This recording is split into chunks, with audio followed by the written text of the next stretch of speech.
I don't know if people understand or realize how very important in the light of Christian history and the history of religion altogether these two sayings are.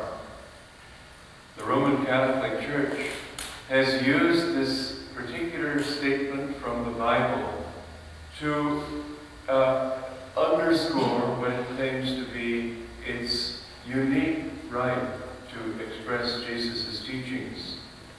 And the Bhagavad Gita is the answer to those pundits and scholars, dogmatists who believe that because they know the scriptures, because they can define truth intellectually, therefore they are speaking truly in truth, that they know the truth. The truth is, however, not anything that can be described in words. It must be experienced. And the early Christian history is a very interesting testimony to this struggle that has always existed between what we can call in a Western context Christianity and Churchianity. Christianity is that teaching which emphasizes the need to commune inwardly with the infinite Christ, which is God manifest in this world, not in the body of one man, but in all beings. Behind everything that exists, there is that Christ consciousness, the reflection of the infinite Father beyond creation. And the role of religion truly is self-realization. That is to say, to encourage and inspire and guide each individual to that discovery of who he is as a child of the infinite, as a son and daughter of God. But religion also tries to reach people on as broad a level as possible. And this means reaching people who have the foggiest idea what self-realization really means. They look in the mirror, they think they're looking at themselves. And they obviously they don't see God in that mirror. They see their moods, their desires, their anger, their ups and downs, their limits of humanity. But they don't see the infinite shining through those eyes, because it is well hidden by that veil of delusion which obscures the ego and prevents it from realizing that it is a manifestation of part of the infinite Godhead. Now, in early Christianity, Jesus came because Judaism had become so locked in rules and laws, and Jesus came to break that addiction to outward form, and not by creating a new form, but by helping each person to know God's love in himself. Jesus came in order to help people to commune with God. This was his purpose. And yet the early Christians faced the same dilemma that many religionists have faced down through the ages. They felt they had a wonderful teaching that was for the whole world, but how to make it available to the whole world? Most people wouldn't understand it. And therefore, they felt that they had to enclose it once again in a form. And they had to give that form a whole new rationale, so that instead of following just rules, God's grace and God's love through Christ's sacrifice on the cross and so on, all of this would take the place of their own need to do very much, because Jesus died for us and for our salvation, and that we would all be saved if we only believe in him. Now, I cannot imagine God having such a deep-seated insecurity that he needs us to believe in him. I really don't think that it matters to him any more than it matters to a parent whether the child really believes that it's his own parent or perhaps an adopted. He was adopted. The parent knows, and the parent gives love unquestioningly. And if the child renounces the parent isn't going to say, all right, get out. The parent's going to say, no, you're my child. I have a duty and a longing to serve you, to help you to grow up and to become a responsible member of society. A parent's love is unconditional. So is God's love for us. And this idea that only by believing in Christ, only believing in certain things intellectually, it's a great and very deep fallacy, as can be very quickly seen by sort of a bird's eye view of Christians all over the world. How many of them are really Christian? Not very many. How many Buddhists are really Buddhists? Not very many. You have to go far before you'll find one true spiritual person. Krishna in the Bhagavad Gita said that out of 1,000, one seeks me. And out of thousands who seek, maybe one here or there knows me as I am. This is not something that you achieve by joining a church and signing on the dotted line.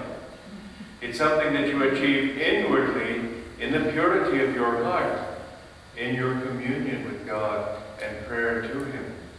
And Jesus made that statement Himself again and again. He said, "Blessed are the pure in heart, for they shall see God." He did not say, "Blessed are the Roman Catholics," or even, "Blessed are my disciples." He said, "Blessed are the pure in heart." And what is it to be pure in heart? We had a farm at Ananda before finally we had to give up because the soil was just not good enough. But our farmer at that time would take young people who were apprentices in the garden, and he would say, when you take this soil indoors, it's dirt, but here it's soil. I want you to respect it as such. And so dirt is dirty only because it doesn't belong there. There's nothing dirty in God's creation. But when it doesn't belong in the heart, because the heart is made for something better. We are made in our nature as children of God. And if we think, no, I'm a child of matter and I want material things and I love getting drunk every Saturday night and I love doing everything that will please my body, this is dirt, not in itself, but only because it pollutes that sacred image in ourselves. We are the temple of God, and we should keep it clean of desires and attachments and offer it up daily to God. This was the message of Jesus. But the priesthood, as they got involved in spreading this teaching, realized that they knew a lot more than the people they were teaching. And so they began to say, and this is also a kind of realization, unfortunately not a very valid one, that if we have a church, and if people come to the church, we'll be able to control this whole thing. We'll be able to control the growth of Christianity. It won't go off in all sorts of different directions. And so people should look to the priests. And the priests should be their intermediary between the congregation and God.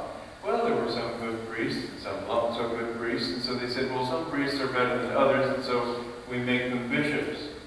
And better to have one than a lot of bishops squabbling, so better have one priest who is the Pope. And so it is that we have a hierarchy in the Catholic Church, which is less so in the Protestant churches, but still there is, to a large extent, this concept that a form, an institution, is going to be your ark of salvation. I was listening a few years ago to Richard Wurmbrand, who was a great missionary, very fundamentalist, but we all have our thing. He at least is deeply sincere, and he loves Christ in his way, and has suffered very much for his belief, because he was in concentration camps in Romania where they tried to break his faith. And it was very inspiring listening to him, because what we believe in our minds is secondary to what we believe with our hearts. And he talked about the situation of the church in Romania and behind the Iron Curtain when it existed, and how most of the ministers were government stooges. And so people couldn't rely on what the ministers were teaching them, and they had to go to their own understanding. And Wurmbrand gave examples of the kind of insights that these lay people had in their explanation of what Jesus and what the Bible and what all the teachings are really all about. And the point that he made very well, because it was very evident that the freshness of their understanding, when it was not filtered through a seminary, not filtered through formal dogmas, but something they had lived and experienced, made it real to them and to those who heard them. It was Christianity come to life again. This is what religion needs to be. There needs to be this individual contact. Now, when we look at people's belief system, people believed the world was round, was flat. That didn't make it flat. People believe in Jesus, but they have committed so many atrocities in the name of Jesus. They believe in God's love, but look at the things they do to show that love, what with the persecutions and the Inquisition and the inter-religious wars and so on. This is true in all religions. In the big struggle between Pakistan and India, the Muslims and the Hindus, trainloads of people would arrive in Calcutta dismembered because Muslim fanatics had decided to please God by murdering all those people. And trainloads of people arrived in Dhaka dismembered because Hindu fanatics thought that they would please God by murdering all those people. Can you really imagine God being pleased at that kind of barbarity? Of course he isn't. What we believe in our minds is not the issue. What we believe in our hearts and what we live in our lives, that is the issue. Now, the saying that Rome has taken since ancient times was that Jesus said that because Peter understood that he was Christ, he would be the rock on which Jesus would form his church. But he wasn't talking about the formal institution. What he said, as you heard, as Yogananda explained, was that Peter had the divine intuition to recognize Jesus, recognize the Spirit within Jesus. And it was that intuition, that bedrock of divine insight that Jesus was referring to, that on that bedrock I will be able to build my church of Christ consciousness, cosmic consciousness. This is what Christianity really is all about. Yogananda used to say that Jesus Christ was crucified once, but his teachings have been crucified every day since then, for the last 2,000 years, by people who have misunderstood the deep meaning of it. If you look at religion from this standpoint of self-realization, you discover that that one truth has come again and again and again. As it says in the Gita, whenever darkness increases and virtue declines, I incarnate in this world as an avatar to bring people back to the light. This is what religion is for. And so in the early church, there was a great struggle between these two camps. One, the church, those who felt that it needed to be formulated in a body of worshipers, buildings, dogmas. We need to control the growth of Christianity so it will go in a definite and consistent direction. And there were the others who were called the Gnostics, Gnostics. And the Gnostics believed in communion with God. They believed that religion is a very internal thing. Now the truth is really between the two, in that we have to take the truth that we experience inwardly and make it real to our daily life too. As Yogananda's chief woman disciple, Sister Kriyananda, said, your religion is tested in the cold light of day. You need to, whatever belief, whatever system, whatever experience you have inwardly, you need to bring it out into the tests of life. They are that which will help you to sharpen the blade, the sword of your discrimination, so that you will be able to go deep into truth. Outward truth is necessary. Outward teaching is necessary. There's nothing wrong with churches. There's nothing wrong with bodies of worshippers. The Gnostics, most of them, or some of them at least, went But ultimately, it comes down to your relationship with God, your love for God, your romance, you might say, with the infinite beloved. And this is what it is for. The Gnostics died out gradually because they didn't have this kind of outward form that could give it a body that would be recognizable and understandable in this world. But Yogananda came to bring that aspect of Christianity back to the world. And he said that he had been sent for this purpose, to bring back original Christianity as it was taught by Jesus, and original yoga as it was taught by Krishna. The yoga of techniques and methods for inward communion. And these two tied together are what will be the religion of the future. This inward communion, and yet also fellowship with others in God, satsanga, without good company, without the company of other people who are on the path and share the search with you, it will be much more difficult. Communities like Ananda Village and the other Ananda communities are very important. And if you don't have the opportunity to live with people who practice these teachings and work with them and worship with them, at least do come together as people do in this church to worship God together, because this creates a certain strength in the individual. But don't allow that to be your excuse for not practicing your own religion in your heart.